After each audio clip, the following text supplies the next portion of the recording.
This is the WholeHog Sports Football Podcast, presented by Massage Envy, featuring interviews, analysis, and feature stories on Arkansas football.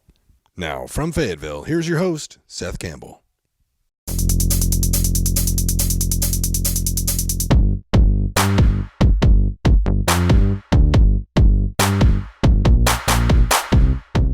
They remember November is a common saying among college football programs. The Hogs are hoping people forget. 460 rushing yards, 640 total yards, and a 54-24 whipping is what Mississippi State gave the Razorbacks to start November. The lone bright spot was a 4-play touchdown drive by freshman KJ Jefferson that, to quote Scottie Bordelon, was intoxicating. Now it's Jefferson, touchdown!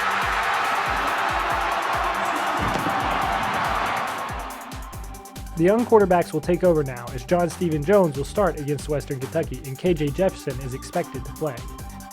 With the Hogs no longer bowl eligible, an influx of younger players are expected to get their shot. From WholeHog Sports, I'm Seth Campbell, and this is the WholeHog Football Podcast.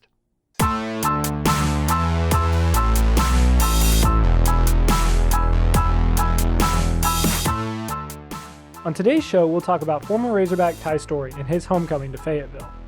We'll also talk to Western Kentucky beat writer Elliott Pratt about the Hilltoppers. And then we'll wrap it up talking about Cheyenne O'Grady and the quarterback drama over the past weekend. But first, a word from our sponsor, Massage Envy. Massage Envy has been voted the best day spa and best massage in all of Northwest Arkansas. Great therapists and estheticians go along with a new service that I am truly excited about.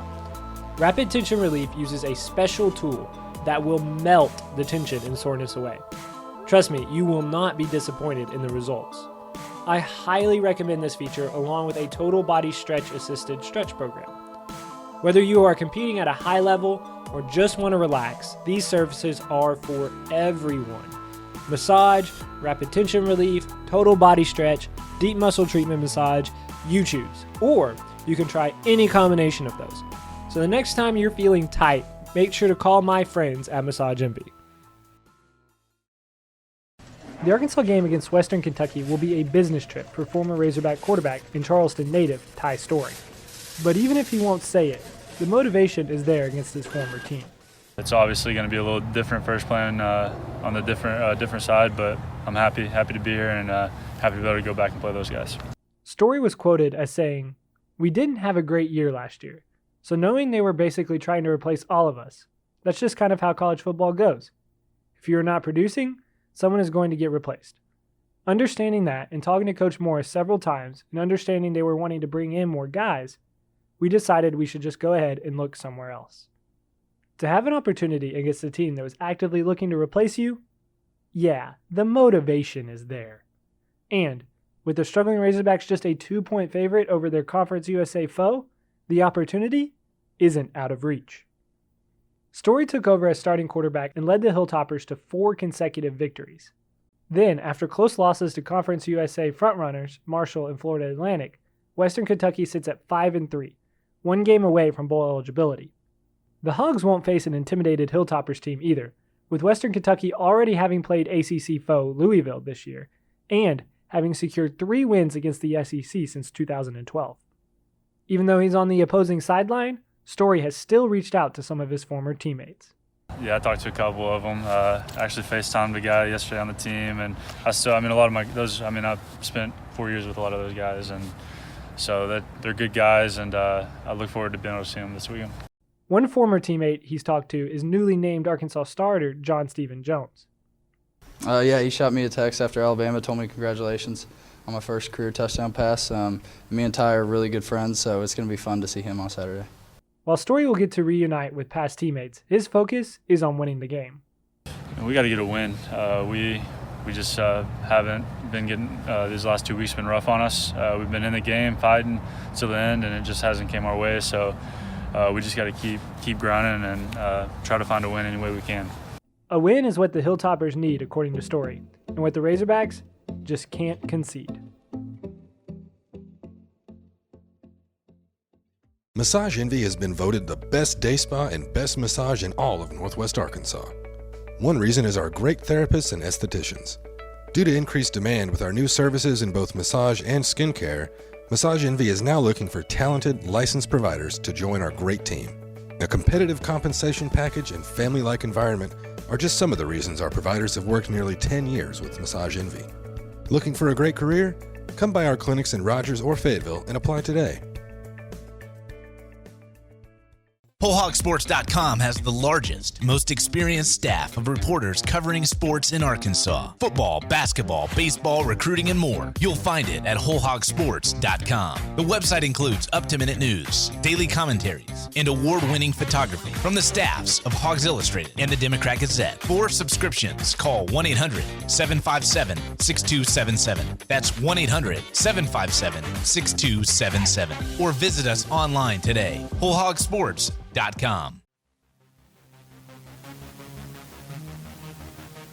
Yes, KJ's incredible. He's learned a lot, and he's learned a lot fast. He's a freshman. He comes in, he asks a lot of questions in our meetings, and he's really grown as far as I've seen him, and I'm excited to see him play again on Saturday. New starting quarterback John Stephen Jones on his new backup, freshman KJ Jefferson. Welcome into the Whole Hog Football Podcast, joined now by Elliott Pratt, a Western Kentucky beat writer for the Bowling Green Daily News. And Elliott, Western Kentucky, they fired their previous head coach, Mike Sanford, after 2 years. And Arkansas is kind of facing a similar situation with Chad Morris this year. Some people are thinking that he might be fired, some thinking he's going to stay for a third year. What was the thought process behind firing Sanford and hiring Tyson Helton for the Hilltoppers? Yeah, they hired Sanford after Jeff Brom had left for Purdue after the 2016 season, and that was kind of just the peak of Western football at that time. They had gotten up to number 25, number 24 in the country, won back-to-back bowl games and conference titles. Things were about as good as it could be. So they thought that Sanford was going to be the next guy, the next uprising coach to carry that over. And quickly, so that first year they went, I believe it was 6-6, and they stumbled into a bowl game. And they lost that to Georgia State, and then things just never got any better. That year they won, one game with 2 games remaining, and then he won the last 2. And although you can look at that and say Sanford won the last 2 games and there was some momentum, it really wasn't. Just things in the program were kind of falling apart. The product on the field was deteriorating, and they got in front of it. They said, this just isn't working out. So they hired Sanford, and within, I think it was just a few days, I really do think probably 48 hours after they had fired Sanford, they hired away Tyson Helton as the offensive coordinator for Tennessee to come over. Helton was the offensive coordinator. Things were as good as they were at Western, so saw the writing on the wall with Sanford really quick, and they made a change. Now, my understanding is that may be the case at Arkansas. Everything that I've heard is that, if Chad Morris loses to Western Kentucky, and more in particular, a Ty Storey led Western Kentucky to sort of circle, he may be done over there. So, yeah, you guys may be experiencing a lot of the same things that Western kind of saw in the past 2 years, and that they made the change.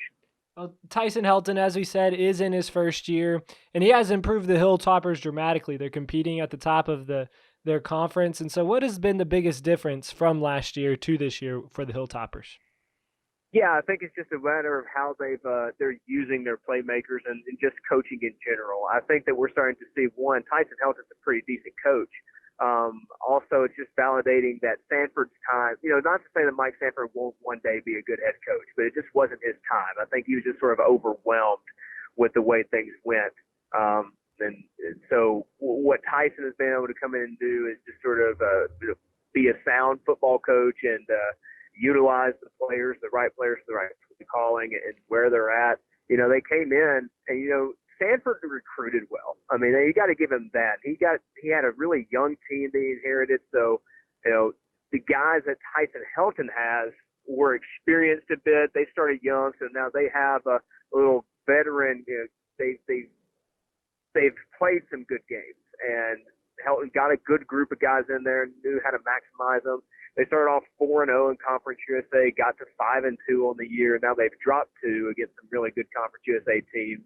So now conference title hopes are pretty much shot for Western, and now all they can do is hope to get a bowl game If they win out, they win the next game, they're eligible, but in this league, it's not guaranteed if you're at 6 wins. So they've got Arkansas, a bye week, a trip to Southern Miss, and then Middle Tennessee at home. So, I mean, a bowl is not out of the question, but it's just a matter of whether they can finish. And if you had told people before the year, considering how bad things were with Mike Sanford, if you had told people at the beginning of the year that Western would play a bowl game or be in contention at this point to play a bowl game, they would take that. So I think it's just a credit to what Helton's been able to do with this staff. He retained the defensive coordinator and pretty much all of that defensive staff because he didn't come in and want to blow it up. He saw that Western had a good defense last year, so he Clayton White as the defensive coordinator, and a lot of those position coaches, they just replaced one position coach over there, but all the offensive guys are new. So they saw the strengths of this team. He came in and let coaches do their job, and he just managed things. And it's turned out to be a pretty good product that Western fans are starting to really believe Helton can come in and turn it around. And, you know, being 5-3 right now, they're pretty happy with with the job he's done.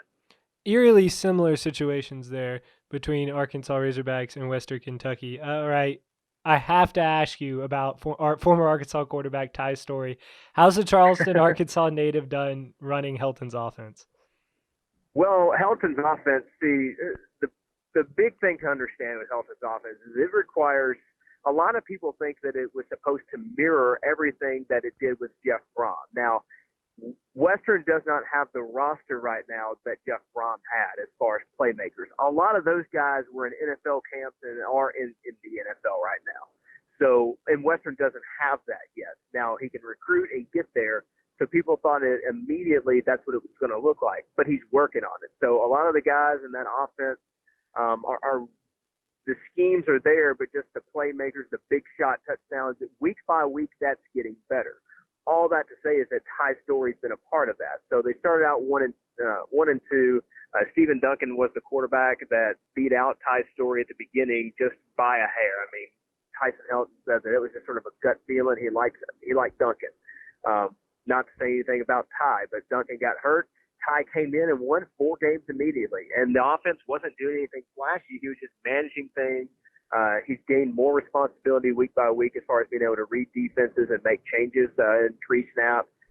He makes pretty decent decisions. I mean, he's got about a 70% completion rate, and he also runs the ball with some toughness. I mean, he adds a dimension to their run game. Not, trying to get not like he's just a dual threat quarterback with a lot of design runs, but they're going to design runs for him if they need 4 or if they need 3 yards just to get a gain or 2. I mean, anytime they get to the goal line, you can pretty much bet that they're going to try and sneak Ty Storey in just because they believe in his abilities outside of throwing the ball. He's done a really good job. Come in and had some turnovers recently, but a lot of that, he's not been put in good situations. But, when Ty has been given the opportunity to succeed, he's done pretty well, and he's provided a spark that's gotten Western to where it's at right now. And Storey, like you said, he has provided that spark, but everyone knows that the quarterback can't do it without some help. Who has been Storey's favorite weapons this year? No, it's been Lucky Jackson, and there's no close second. I mean, it's been Lucky Jackson and Ja'Cour Pearson. Western's run about 4 receivers out there for most of the year. Lucky Jackson had 16 catches at Marshall last week, 2 weeks ago, and that was easily a school record. And then last week, he hit Lucky for 3 really big plays and total 200 yards receiving. You've got him on the outside as your deeper intermediate threat, and then the Ja'Cour Pearson's a smaller guy that's your slot. They hit him on a lot of quick passes. So and then Quentin Jernigan's your other guy, him and Jaquez Sloan. So that's your 4 receivers that Ty Storey mainly works with. He's got a really good offensive line. All of those guys were the entire offensive line last year. So that's the best group here that Ty has to work with, is his protection, is the offensive line. So they're doing a good job of keeping him clean to make decisions, and he's got a lot of good moving pieces around him on offense that have helped him be successful like that. You talked about the defense and head coach Tyson Helton only deciding to make one change on that side of the ball. Why is the defense among the best defenses at the Power 5 level? I think that at the Group of 5 level. Pardon me, yeah.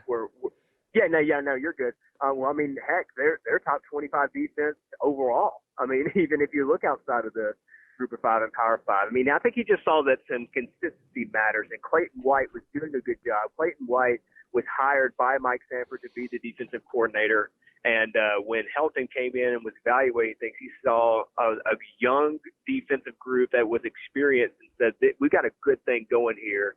And, assistant coaching contracts are what they are, so the defensive side needs to remain intact.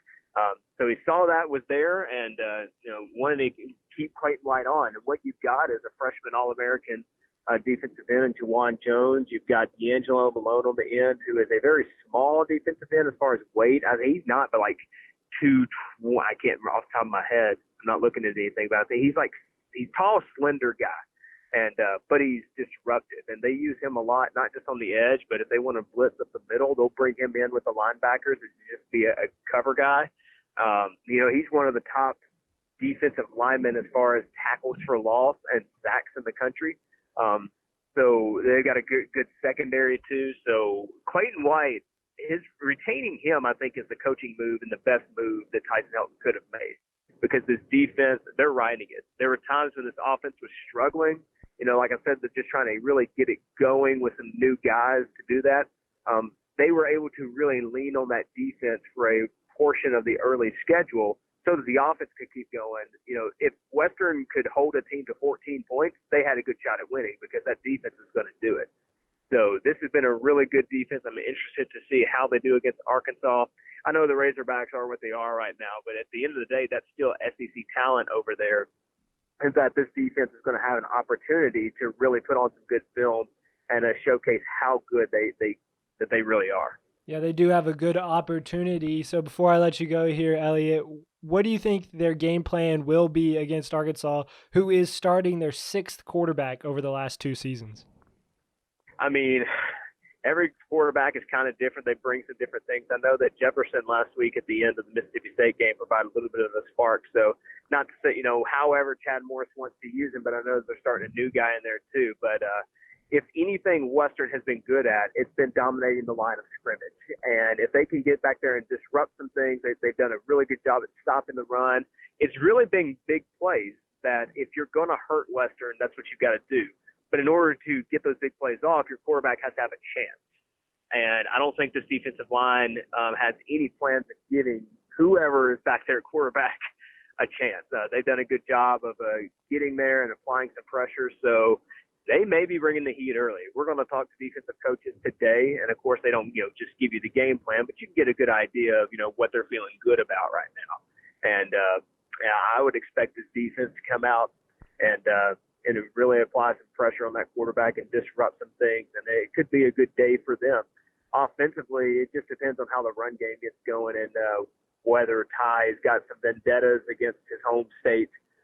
Come back there. And, he just threw for a career-high 380 yards on offense. So they like what's happening in the pass game, and they're confident in the run game. So I think this offense is playing about, minus the turnovers that have happened just by some silly mistakes, really.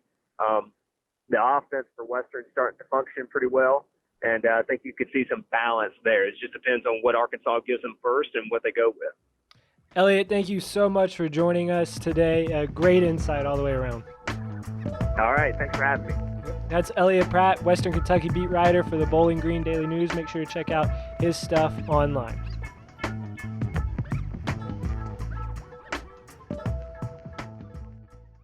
Massage Envy with clinics in Rogers and Fayetteville has been awarded Northwest Arkansas's Best Day Spa and Best Massage. One of the reasons is our care for athletes, both serious and recreational.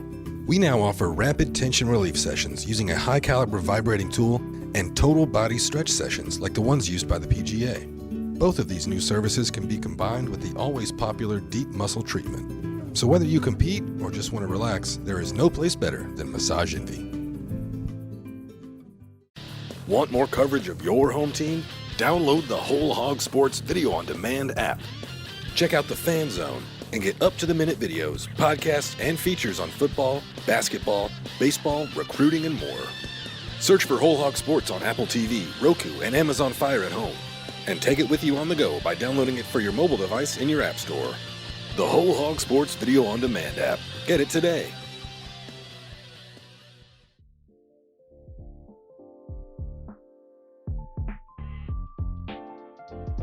I told him that I was going to make a play for him if he threw it my way. Freshman wide receiver Traylon Burks on supporting his roommate, KJ Jefferson, when he came into the game last week. Welcome into the Whole Hog Football Podcast. It is roundtable time. We got Dudley Dawson, Bob Holt, and Scottie Bordelon today. And gentlemen, we had a disappointing game on Saturday. If you're a Razorback fan, the Mississippi State handles the Hogs. And, there's some news that came out of it. And we'll start with Cheyenne O'Grady. And we'll start with you, Scottie. What do you think about how both sides handled this situation with Cheyenne O'Grady no longer on the team? I don't know, obviously, the specifics of it, and there were some pretty wild rumors that were circulating that I don't want to really give much credence to. But it's just it's unfortunate that O'Grady couldn't just hang on for the final 3-4 weeks. He's got a very bright future ahead of him whenever his head is screwed on right. And I think it was very clear that Chad and the offensive staff did everything that they could to put him in positions to succeed. And that kind of showed on the stat sheet. Like, he was Arkansas's, I think, leading receiver going into last weekend's game. So he was obviously a weapon, and moving forward, just as stagnant and stale as this offense has been, losing him is it's a big deal because now you've got to throw out a guy like Grayson Gunner and Chase Harrell onto the field, and because CJ's gone now, we saw Hudson Henry play for the first time, I think, because you got to start thinking about the future too, because he's gone now, and you look at that tight ends room after him, there's not really any playmakers there other than possibly Hudson Henry. So it's just an unfortunate deal, and I hate that we don't get to watch CJ play for the last few weeks. What do you think, Bob? Yeah, I think it's unfortunate for both sides. You look at the numbers O'Grady put up, and you think about the games he missed, either for suspensions or injuries, or maybe suspensions that were masked as injuries. And, he put up some great numbers, and you think, wow, if he could have played all the time, how much better would those have been? And, I can't pretend that I knew him very well, but the times we did get to talk to him, I thought he was what we call a good interview. He was engaging. He was thoughtful. He always spoke highly of his teammates.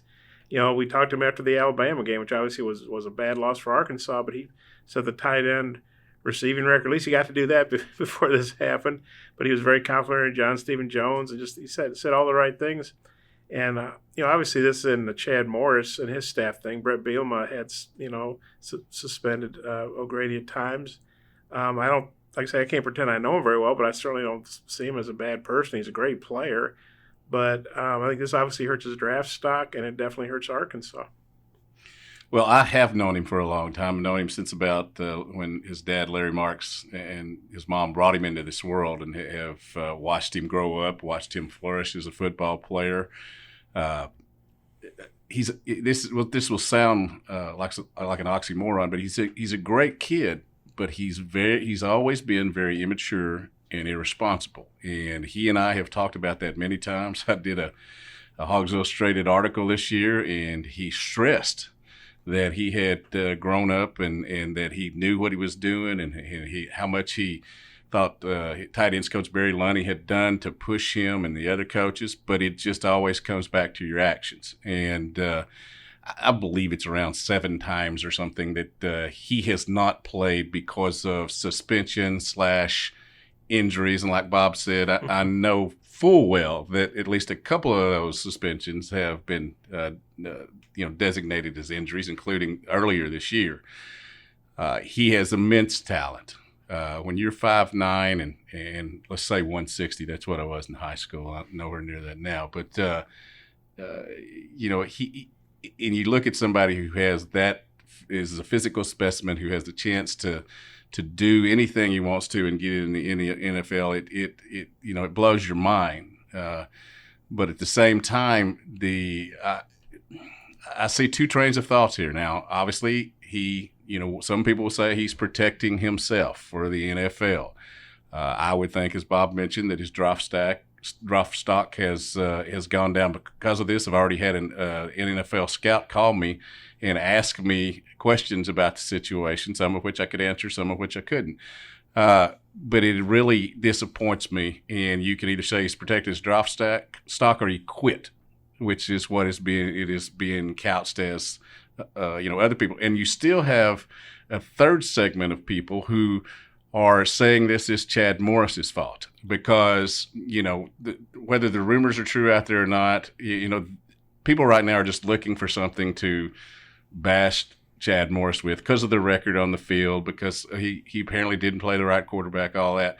But what I'll say is CJ had plenty of time, plenty of opportunities to put himself in a great situation with the head coaches he had. They worked with him, and it's very disappointing to see it end like this. We're moving on now to some guys that got the opportunity to play. We talked about Henry, but he only had one catch for -2 yards. But two guys that were in the backfield, John Stephen Jones and KJ Jefferson. Jones is going to get the start, so we'll start there.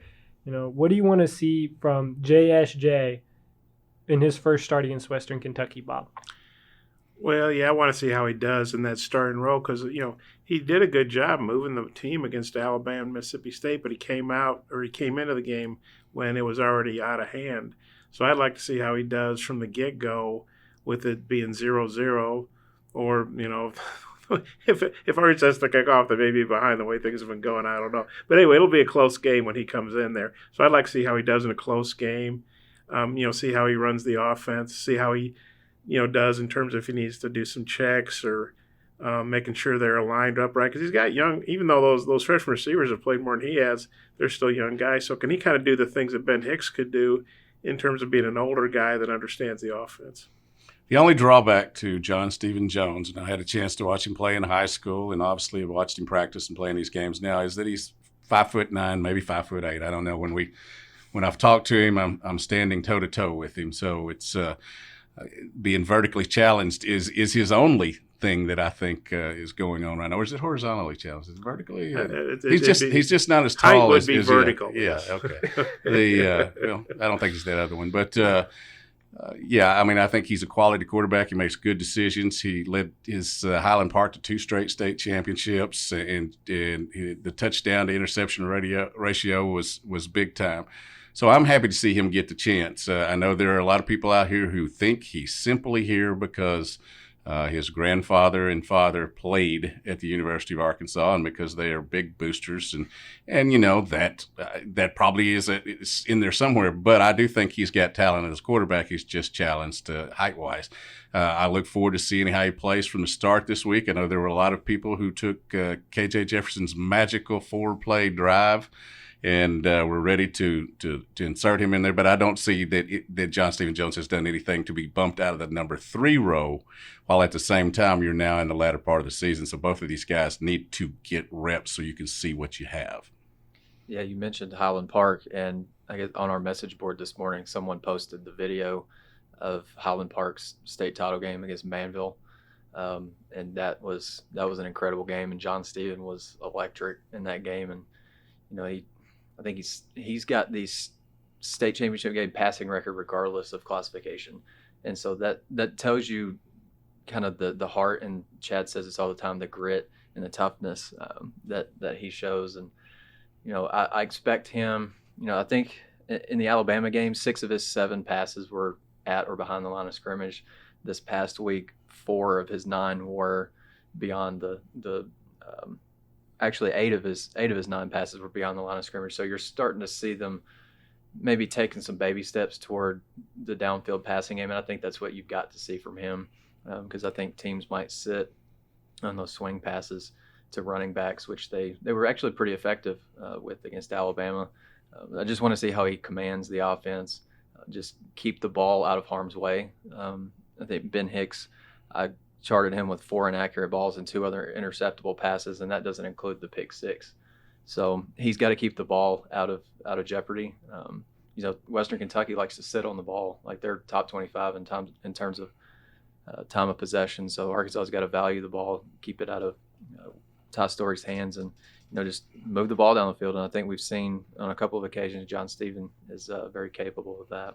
We can argue about whether Tony Romo is a great quarterback and got the most out of what he wanted, but he has worked with John Stephen. Dak Prescott has worked with John Stephen. NFL quarterback coaches have worked with John Stephen, so he gets the quarterback position. I mean, it's not a thing where he hadn't had the tutelage. Whether you think quarterbacks here are getting better or not as we go along the year, I do think that he's had a lot of great tutors and mentors along the way. Talking about the other quarterback, KJ Jefferson, Dudley, you mentioned it a little bit, but what does KJ bring to the table? And, he had that electric 4-play drive, but, can he sustain that throughout an entire game? Absolutely not. There is no way that he can do that the entire game against an SEC defense. And that's because if he does, he's going to win the next 4 Heismans if he gets the red shirt. I mean, because that was, again, just magical. When I went to see him play in Sardis, Mississippi, you see an outstanding athlete. He looked faster the other day on his 21-yard run than he did at any point when I saw him play in high school. And, that's probably conditioning and weight training and all those things that he got in. It would be a lot different if he had gotten here in January, like so many of these other SEC true freshman quarterbacks who are playing, got to go through spring practice. I think you might have seen him get a ton more snaps early if that had been the case. Not sure whether he would have started or not because you brought in 2 experienced guys. But he and John Stephen are at this point the future of the program. Chandler's obviously going to come in if everything stays the same, as we go along. And the most exciting quarterback on campus is always the one who's never played. And then he came in, and that was probably the best and worst thing that could have ever happened for him and the coaching staff because he set an expectation now. It would have been fun if Monty Spivey hadn't fumbled to see what he did on that second series, and then that was basically the game because Mississippi State just, handled the ball from that point out. But I think he's got a chance to be the best, have the highest ceiling of the quarterbacks on campus, and I'm excited to get him to see him play. But at the same time, I'm not one of these guys who blames the coaches for not putting him in earlier because he is a raw quarterback. He has gotten better simply at throwing in pregame practice. If you've ever watched that, you see he's improved on that. He's improved with his technique. So again, excited to see him play, but just let's not proclaim him Deshaun Watson just yet. Yeah, he is definitely electrifying. He can be electrifying. And that first drive, I leaned over after that first drive, and KJ kind of smashed his way into the end zone from 5 yards out. I looked over at Seth and was like, that drive was intoxicating. I mean, that gave everybody in the stands a new, like, a breath of fresh air. It was like give him a little bit of life.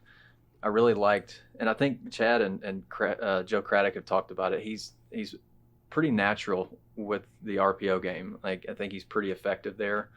I think the biggest question mark, because he's very confident in being able to make that decision, I think, and he's got the build to be able to pull the ball away from the running back and get downfield. And like we saw, he's not afraid of contact, and he shouldn't be with that frame. But I think the biggest thing with KJ obviously is his throwing mechanics, and Craddock talked about it several weeks ago, just working on his footwork and his throwing motion. And that even goes down to, like Craddock said, he bends at the waist a little bit when he throws, which is odd. And I think the second pass that we saw from KJ after the deep ball to Traylon Burks, he had Amante Spivey on the Arkansas sideline a yard behind the line of scrimmage, and he sailed it like 6 or 7 feet over his head. Threw it to Rakeem Boyd, who was out again. Yeah, he almost threw it to me. Mm-hmm. And like, that's just that was not great to see, but nobody remembers it because of that drive. But those are some of the things that KJ's got to work on, because if he hits that pass, Amante can probably get upfield and wiggle his way for 4 or 5 yards, and who knows how that drive turns out. Well, and the 2 quarterbacks who have been playing obviously have had their highlights over their career, but right now both of them are seeing ghosts. I mean, they're not seeing people who are there, and they're seeing some that are not there. And you just have to, I understand it with the fan base. they're done. They want to go down. If they're going to lose, they want to go down with the two guys that are going to play this week. It's good stuff. What do you think, Bob? Yeah, I never got to see Jefferson play in high school, so that was my first time to see him live. And, yeah, it was exciting. I mean, you realize it was out of hand. The thing I was most impressed about was, one, that the fans came to the game, and then a lot of them stuck around. Man, when he went in there, you know, that was a roar I haven't heard at a Razorback game in a long time. And you kind of like said, he literally breathed life into, I think, the team, the fans, the stadium, whatever. And, like Dudley said, you know, that you can't expect him to try to lead a 75-yard drive every time. But, you know, he did have some young guys in there with him, and they did that against, I think Scottie said there was like 5 or 6 Mississippi State starters in there, and maybe they'd let down because they had a big lead. But that was impressive. You hope that gives them some confidence. And, you know, he looks great physically. I know some people were upset after the game when Chad Morris said they kept things simple for him. I didn't think there was anything offensive about that. I mean, I think, you know. Why would you make things complicated? Right. You're talking about a true freshman quarterback who's never played in a game. So, yeah, I think you would want to keep it simple for him. I don't think that's an insult to the kid's intelligence. I just think that's common sense by a coach. And my guess is, you know, with more reps this week, he'll have an expanded package. But, yeah, he did an incredible job. And, you know, obviously, if you're an Arkansas fan, you like to see him build on it. But I just hope people don't have unrealistic expectations and expect him to go in there and you know, do that all the time, because he's obviously still got a lot of, you know, room he needs to grow. Piggyback on what Bob said, obviously there were people that jumped all over that comment. Some labeled it racist. Some labeled it throwing the kid under the bus. It's true. He has not gotten as many first-team reps as people would have liked. He does not know the entire offense. He knows a package. He's coming along. But it isn't as if 4 quarterbacks get to, in practice, even when they're doing it on 2 fields, get the reps to get you ready for the week. They don't. They sit in the quarterback room. You learn the offense as you go along. It is a lot different playing Auburn, Alabama, than it is playing Batesville, Mississippi, and Memphis, Whitehaven. I mean, I go back to the kid that's going to come in here this weekend, Ty Storey, on his redemption tour. Never took a snap under center his entire high school career. Yeah, all right. Let's go ahead and talk about, you know, Ty Storey making his return. He's taken over after the Western Kentucky Hilltoppers had a slow start to the season and really led them 4-0 start when he was starting out, and they've kind of faded off since then, playing some good Conference USA teams. But, you know, people are going to say that this isn't, you know, the players are going to come in and say it's not just a huge deal, but is it a big deal to play Ty Storey in Arkansas when he's the opposing quarterback? We'll start with you, Scottie. I mean, it adds intrigue to a very important game for Chad Morris and Arkansas's coaching staff.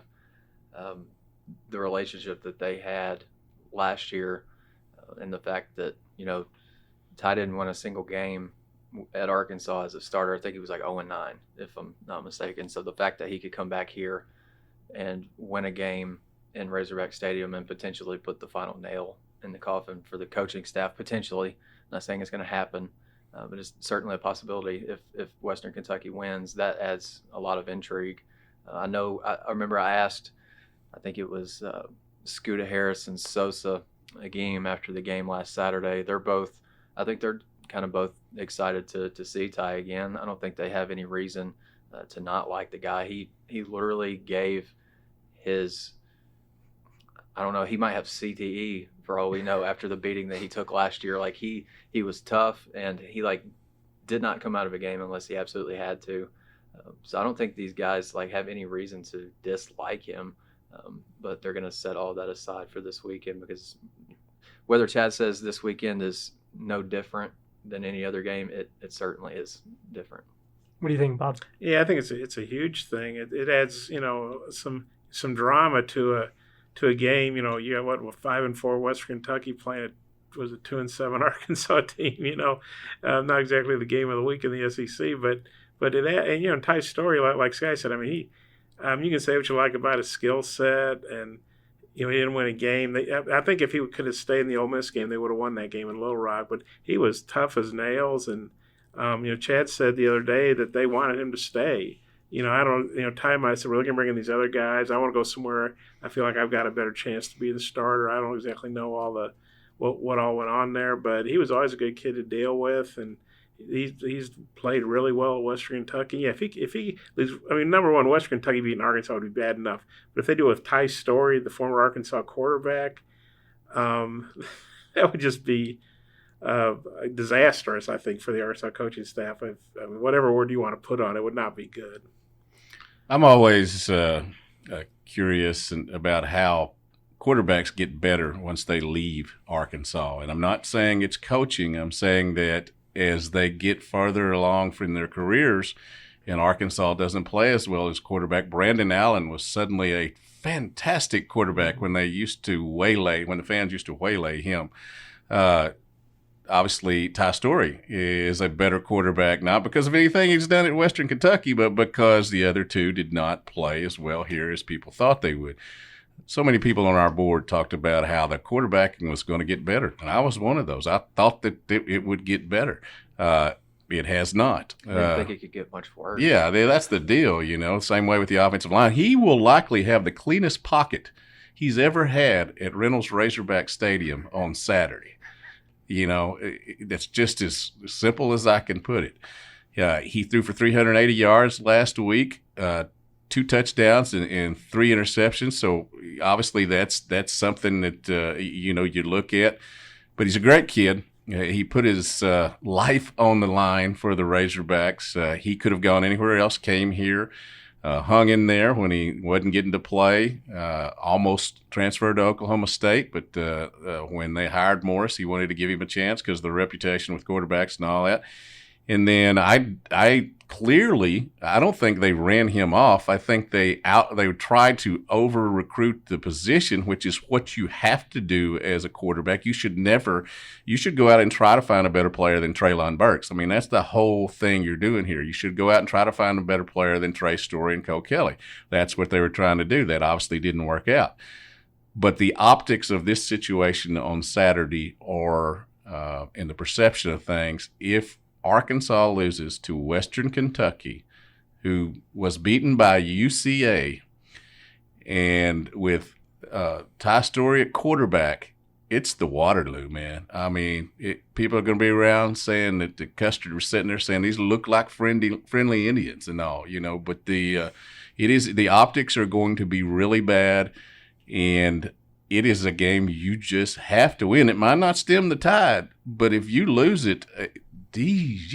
Arkansas loses this game, there's going to be a record number of people standing outside the press conference room, peering into that glass, trying to listen to hear what Chad's got to say. Yeah, that would be crazy. Yeah, and Hunter Yurchek, I'm sure a lot of people have seen the pictures of him. Nice suit jacket, by the way, with the Razorbacks on it. But the dude was just forlorn and depressed, as well he should be, because he was hoping to, Arkansas clearly made itself the number 14 team in the SEC on Saturday. That's solid now, after Mississippi State, who had lost 4 straight, who had not looked that good in doing it, and they just looked like Alabama out there the other day.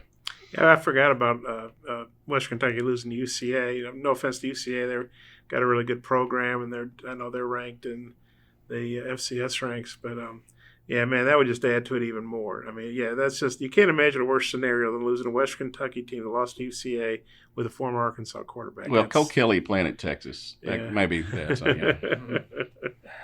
Talking about Mississippi State and how they looked like Alabama, and the large part was due to Kylan Hill and just the entire offense. 640 yards of total offense for Mississippi State, and I guess the question that I'll pose to you, Bob, is, what have you seen from this defense that has really let you down so far in this season?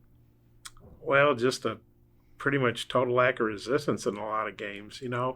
I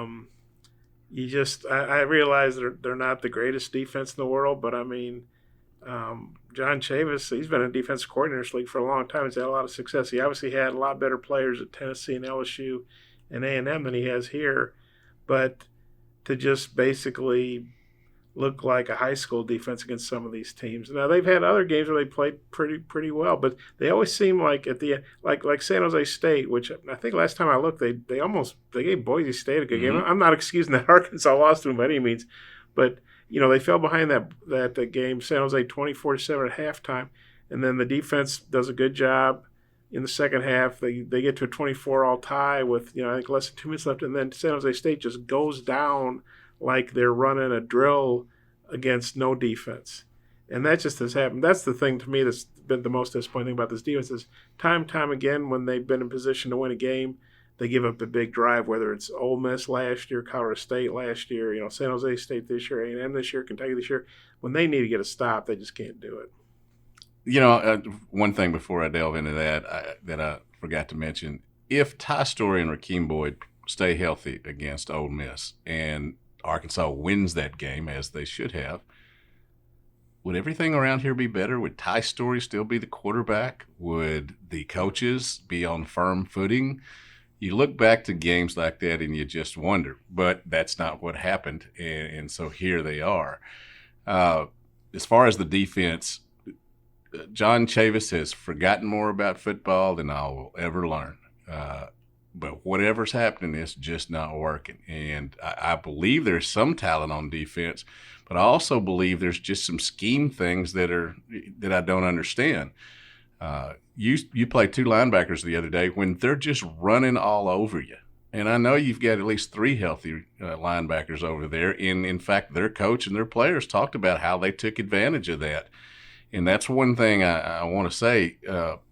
I go into the visitor locker room here lately, which pretty much has been the winning locker room, pretty much the entire year, and when gone to Kentucky as well. But their players and their coaches see and talk about tendencies that Arkansas has, and that they know the play that's coming. They know the defense is coming. They know if they send a running back out of the backfield, that one of Arkansas's linebackers is going to take that. If they've got everybody matched up, then the quarterback's going to be able to run.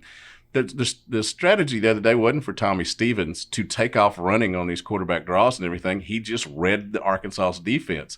And whether it was Bumper Pool or Dejon Harris, they knew what was coming. I had San Jose State's coach and players talk about they knew what was coming. That's why they were able. They're just, for whatever reason, they're easy to scout. And the tendencies are there, and teams are taking care of them, and it's just it's mind-boggling. Yeah, I'm not real sure what to say is the most disappointing part about the defense. I guess it's just. Well, how about it's the front 7 and the back 4, right? Yes, that too. And just the fact that every week it seems that an opponent faces Arkansas's defense and ends up with a career day. Or we'll probably look at the end of the season, there'll probably be 2 or 3, maybe 4 guys that have season best days, or multiple guys that do that. Arkansas gave up 100 plus rushing yards to 2 backs for the first time in 3 years, and gave up the most rushing yards to Mississippi State since the 56-3 loss at Auburn. And I mean, it's just bad. The run defense has just been atrocious. And that was, I asked guys in fall camp, it's that's been a problem for the last several years. It's not just specific to this team or last year's team. It's been a problem for a long time, and they felt confident. And I would ask them why they were confident, and didn't really get good answers. So I didn't really believe it. And then you see teams just consistently rushing for 200 yards. Kid from Colorado State ran for 180, and then Kylan Hill had 193 and 3 touchdowns in the first half. It's unbelievable. And then I think also just some of the guys that maybe I had too high expectations for just haven't shown up. It's Sosa's not having the year that we all probably thought he would. Cam Curl's been probably the best part, or the best thing about Arkansas's defense. But it's never really a good thing when your strong safety is almost leading you in tackles every game. It's not a good thing. So just not enough impact plays. Arkansas is just, like Bob said, there's not a whole lot of resistance with that defense, and it's just every week they just find a different way to amaze me. And I'm not going to fall for it again. I watch Arkansas's defense play Arkansas's offense in scrimmages and practices, and it looks really good. And I think, hey, they're going to be better. But then they go play a real team, and and all that. So I'm tired of saying that either side of the ball is getting better. All right, last question here, guys, before we let you go. You're on the Razorback Roundtable on the WholeHog Sports Football Podcast. The last game against Mississippi State was the lowest attended game since the stadium expansion. The fans almost seem to be not even mad, just lacking interest in the team to a certain degree. You already kind of mentioned earlier in the podcast that what would happen, if Morris lost this game. But let's say, if Morris wins and you still have the lowest attended game and all of these things trending in this direction, how important is all of those things in determining if you keep Morris for next year? And we'll start with you, Dudley. Well, I think everybody over there right now is coaching for their job, the coordinators, the assistant coaches, the head coach. Now, I don't know whether a decision has been made or a decision will be made, but I do know the restlessness among the fans is at what seems like an all-time high for me now. There have been times when there have been factions in Springdale and Little Rock going at each other back during the Springdale 5 days and all that. There have been other times when the program has been down, but clearly this is a bigger stretch of futility. And I understand why Arkansas fans are upset. I'm never going to criticize a fan for not using his tickets to show up and watch the product that's been on the field right now. I will praise those who do show up and watch it. And I really was amazed at how many people stayed around last week. Maybe they stayed around because the possibility of KJ Jefferson playing and all that, and that is a pull. But it's just I believe everything is on the table right now, and I believe the look on Hunter Yurchek's face in the photos that you saw on Saturday is he didn't hire him, but he's his guy, and it's a painful thing, and he's got a big-time decision coming up. What do you think, Scottie? I kind of mentioned it earlier. I think Tom asked Chad pretty pointedly on Monday, do you feel like this is a must-win game for you? Just how do you view it? And Chad said this game is no different than any other week. Like he and the team say that they're approaching each game with a must-win attitude. It's been that way for a long time. Whatever. This is different. Like if Arkansas loses to Western Kentucky with a quarterback that this staff couldn't get it done with last year in 9 games, it's going to get really ugly. And it would be very difficult to justify to followers of this program keeping a coach that's also got losses to San Jose State, Colorado State, North Texas. And if Arkansas loses this weekend, 3 of those 4 games would be on your home field in your newly renovated stadium that you paid so much money for. And I don't expect, like, I know last week I said that there'd probably be an energized crowd. That was probably stupid to say. There will probably be fewer people in the stands this week than last week, and I can't blame them. Absolutely can't blame them. I don't even know that John Stephen Jones and KJ Jefferson could get a bunch of people to go watch this game. It's just one of the worst things is he's not only losing games on the football field, but he's losing the press conference. And I mean, I know fans are frustrated to get frustrated with losing and they want to attack, but he's not saying good things. I mean, you could have not answered or sent a different answer to, did you have any regrets not playing KJ Jefferson earlier in the year? I would have answered that differently than, no, heck no, not at all. I mean, you gotta know your crowd. Yeah. What do you think, Bob? Well, yeah, I mean, college athletics, especially football, is big business. I mean, the football program in most schools, including Arkansas, is the primary economic engine. And, you see them honoring the women's cross-country championship team, the soccer team. I mean, as great as that is, none of those teams generate revenue. And their programs are paid for by football revenue and men's basketball revenue to a certain extent. Baseball more than pays for itself probably. But there's a huge business side to this. That had a lot to do with Florida State firing Willie Taggart on Sunday because their attendance, they were down about 25,000 a game. And Arkansas, I'm not sure what they'd be averaging. And it's not just on Chad Morris these last 2 years. It's really goes back to By Petrino and the motorcycle wreck. And there's been a couple good years in there with Brett, but overall it's been a pretty rough time for Arkansas and its fans. And I think I'm like Dudley. I commend anybody that shows up to a game with all the things you have to go through and the money and everything being on TV and the weather and all that stuff. But I think you look at ticket sales, lost revenue.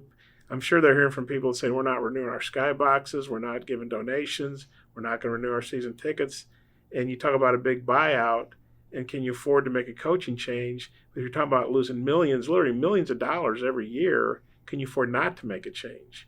And so, the economics of this, obviously wins and losses are big, but the economics of it is, that's a huge factor in all this. Hall of Fame tweet the other day during the game talked about how Arkansas soccer team had won the SEC, that Arkansas's cross country team had won the SEC, and it tells you where the football program is. That the thing they came up with football. Arkansas won the toss. I'll just kind of add to what Bob was saying too. Matt texted me last night and said that season ticket sales for football are down over 22% from Brett Bielema's last year. So as Chad Morris says, that's kind of where we're at with that. Boom. All right. Thank you so much for joining us here on the Whole Hog Football Podcast. Once again, that's Scottie Bordelon, Bob, Holt, and Dudley Dawson. You can read all of their stuff online at WholeHogSports.com. They'll be getting you ready for the football game against Western Kentucky. And, hey, basketball season is here among us as well. And we got plenty of reports on recruiting and basketball season. So check us out online at WholeHogSports.com.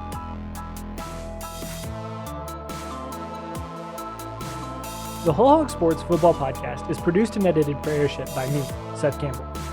Special shout-outs to Elliott Pratt, Bob Holt, Dudley Dawson, and Scottie Bordelon. You can read more from Elliott Pratt on the Bowling Green Daily News website. You can read more from Scottie, Dudley, and Bob on WholeHogSports.com. Thank you to our sponsor, Massage Envy. By supporting them, you are supporting us. Don't forget to like and subscribe to the podcast. Subscribing and sharing is one of the best ways to let your friends know about this podcast and for us to grow. Also, don't forget to comment. I read every comment and really enjoy the feedback. Theme music is by Silent Partners. I'm Seth Campbell for Whole Hog Sports. Thank you for joining us, and we'll see you back here next week.